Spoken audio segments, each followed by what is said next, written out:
우리는 흔히 착하게 살아야 한다는 말을 듣습니다. 부모님이 아이에게, 선생님이 학생에게, 친구들끼리도 종종 이런 이야기를 나누죠. 그런데 착하게 사는 것이 과연 언제나 옳은 걸까요? 사르트르는 인간이 단순히 도덕적 규범에만 매달려 살면 오히려 자기 삶의 주인으로서 책임을 다하지 못한다고 말합니다. 착한 선택이 늘 옳다고 믿는 순간 우리는 자신의 자유를 포기하고 남이 정해둔 기준 속에 갇히게 되는 거죠. 예를 들어 회사에서 상사가 실수를 했을 때 그 사실을 알고도 조용히 넘어가는 게 착한 선택일까요?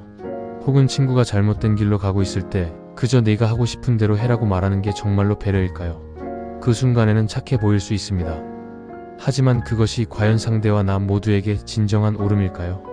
오늘은 사르트르의 시선을 빌려서 착한 선택이 언제나 옳은 게 아닌 이유, 그리고 우리가 정말로 책임 있는 선택을 하기 위해 어떤 자세가 필요한지 깊이 이야기해 보려 합니다. 착한 선택과 옳은 선택의 차이, 그리고 그 경계에서 흔들리는 우리의 내면을 함께 탐구해 볼까요? 사르트르는 실존주의 철학의 대표적인 사상가입니다. 그의 핵심 주장은 단순합니다. 인간은 태어나면서부터 어떤 본질적 목적이나 절대적 기준을 갖고 있는 게 아니라 선택과 행동을 통해 스스로를 만들어가는 존재라는 것이죠. 그는 이를 실존이 본질에 앞선다라고 표현했습니다. 여기서 중요한 포인트가 있습니다. 우리가 착하게 행동해야 한다라는 명제를 그대로 받아들이는 순간 그것은 우리의 자유로운 선택이 아니라 주어진 규범에 대한 복종이 됩니다.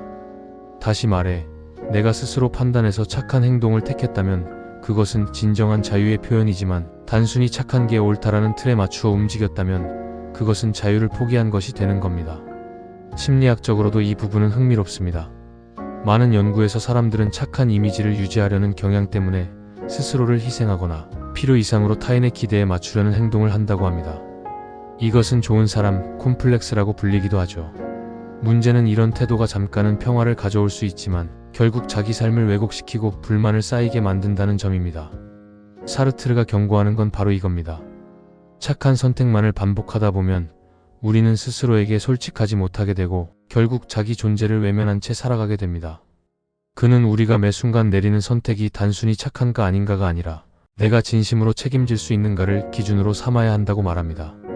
즉, 사르트르의 철학은 착하게 살아야 한다는 사회적 통념을 넘어 나는 어떤 선택을 통해 나를 만들어가고 있는가라는 질문을 던지게 만듭니다. 이 질문은 우리의 일상 속에서도 매우 구체적으로 다가오죠. 이제 그 이야기를 현실적인 사례 속에서 풀어가 보겠습니다. 회사에서 종종 이런 상황을 겪습니다. 팀 프로젝트에서 동료가 명백히 실수를 했지만 분위기를 깨고 싶지 않아서 그냥 덮어주는 경우, 그 순간에는 착하다라는 평가를 받을 수 있습니다.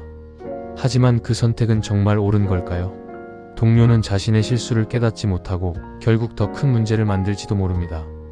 결국 모두가 피해를 입게 되죠. 또 다른 예시를 들어볼까요? 친구가 잘못된 투자에 빠져드는 걸 알면서도 네가 하고 싶은 대로 해라고만 말하는 경우입니다. 겉으로는 배려처럼 보이지만 사실은 상대에게 진짜 필요한 조언을 회피한 것일 수 있습니다. 왜냐하면 충돌을 피하고 싶어서, 갈등을 원하지 않아서 착한 선택을 가장한 것뿐이기 때문입니다. 우리 일상은 이런 장면들로 가득 차 있습니다. 부모가 아이에게 무조건적인 칭찬만을 해주며 착한 부모로 남으려 하지만 정작 아이에게 필요한 건 올바른 지도가 될 때가 있습니다. 연인 사이에서도 친구 사이에서도 우리는 갈등을 피하기 위해 착한 선택을 하지만 결국 그것이 관계를 더 왜곡시키기도 하죠. 여기서 중요한 건 착한 선택이 반드시 나쁜 건 아니라는 겁니다. 문제는 그것이 무조건 옳다고 믿는 순간 우리는 내 진심을 외면하고 있다는 겁니다.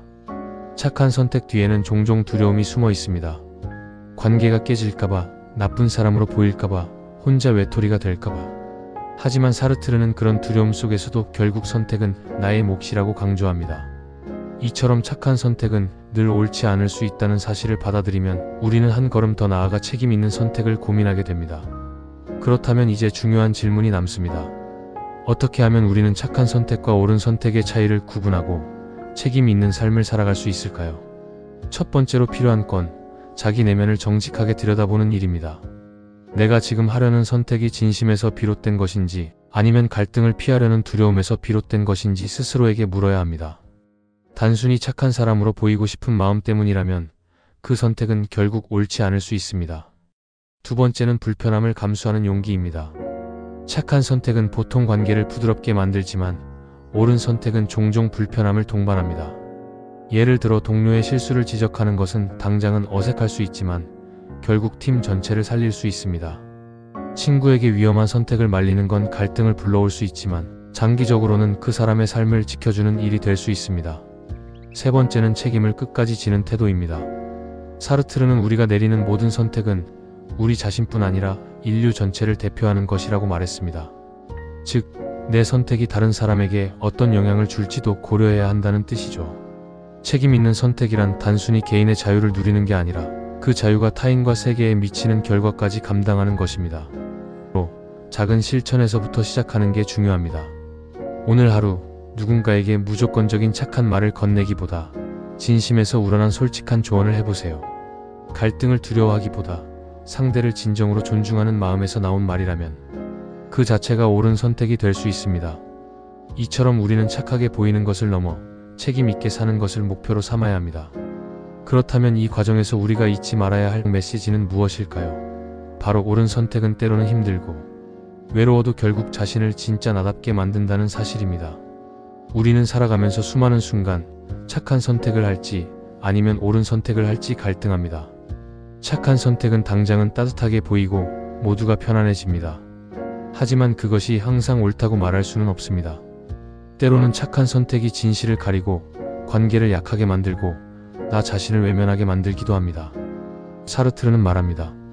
우리는 늘 자유롭고 그 자유의 무게는 선택과 책임 속에서 드러난다고. 결국 중요한 건 착한가 아닌가가 아니라 내가 그 선택을 진심으로 감당할 수 있는가입니다.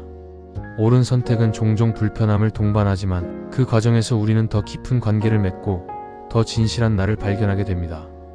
여러분도 아마 떠오르는 순간들이 있을 겁니다. 누군가에게 하고 싶었지만 참았던 말, 갈등을 피하려다 후회했던 결정들, 혹은 용기를 내어 솔직했기에 더 단단해진 관계들. 그 모든 경험은 우리가 착한 사람으로 머물지 않고 책임 있는 인간으로 성장해가는 여정이었습니다. 결국 착한 선택이 늘 옳지는 않습니다. 그러나 우리가 진심으로 책임을 지고 내린 선택은 언제나 우리를 조금 더 나답게 만들고 더 진실한 삶으로 이끌어줍니다. 그렇다면 왜 우리는 여전히 착한 선택을 고수하려 할까요? 사실 그것은 인간 본능과도 깊은 관련이 있습니다. 사회 속에서 살아가는 인간은 본래 관계 안에서 존재합니다. 누군가에게 사랑받고 싶고 인정받고 싶고 배척당하지 않고 싶습니다. 그래서 우리는 무의식적으로 착한 사람이라는 가면을 쓰곤 합니다. 이 가면은 사회적 관계를 유지하는 데 분명 도움이 됩니다.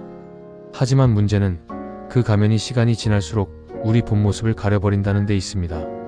사르트르는 인간이 스스로의 자유를 외면하고 사회적 규범만 따르는 순간 자기 존재를 타인의 시선에 맡겨버린다고 지적했습니다. 그는 이를 타자의 시선 속에서의 존재라고 표현했죠. 즉, 나는 내가 아니라 타인이 보는 나에 의해 규정되는 겁니다. 착한 선택만을 반복하다 보면 우리는 결국 타인이 원하는 대로만 살아가게 되고 내 삶은 점점 공허해질 수 있습니다. 현대 사회에서 이 문제는 더욱 심각해지고 있습니다. SNS를 떠올려 볼까요? 우리는 거기서 끊임없이 좋아요를 받기 위해 착한 이미지, 긍정적인 모습만을 보여주려 했습니다. 누군가의 실수나 불편한 진실을 지적하기보다는 늘 미소 짓고 배려하는 모습을 연출하죠. 하지만 이 과정에서 우리는 종종 진짜 나를 잃어버리고 남이 원하는 나로만 살아갑니다. 그리고 결국 내 안에서는 말하지 못한 진심이 쌓여 불안과 우울로 터져나오게 됩니다. 또 다른 현실적 사례를 생각해 볼까요? 직장에서 상사의 부당한 지시를 거절하지 못하고 따르는 것도 착한 선택의 한 형태일 수 있습니다. 당장은 갈등을 피하고 관계를 지킬 수 있지만 장기적으로는 스스로의 가치를 훼손하고 조직 문화에도 악영향을 미칠 수 있습니다. 누군가는 그 침묵 때문에 부당한 일이 계속 반복되기도 하죠. 여기서 필요한 것은 단순히 착한 태도가 아니라 불편함을 감수하면서도 옳음을 지키려는 용기입니다. 사르트르는 인간의 삶이 본질적으로 불안할 수밖에 없다고 말했습니다. 그는 이 불안을 실존적 불안이라고 불렀습니다. 왜냐하면 우리는 선택할 자유를 가지고 있지만 동시에 그 선택의 모든 결과를 감당해야 하기 때문입니다. 착한 선택은 그 불안을 잠시 덮어주는 달콤한 방법일 수 있습니다. 하지만 옳은 선택은 그 불안을 직면하게 만들죠. 바로 그 지점에서 우리는 성숙하게 성장할 수 있습니다. 이제 질문을 던져봅시다. 여러분은 지금 어떤 선택 앞에 서 있나요?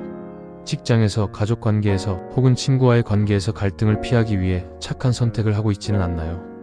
혹은 용기를 내어 불편함을 감수하더라도 진실을 말했던 순간이 있나요?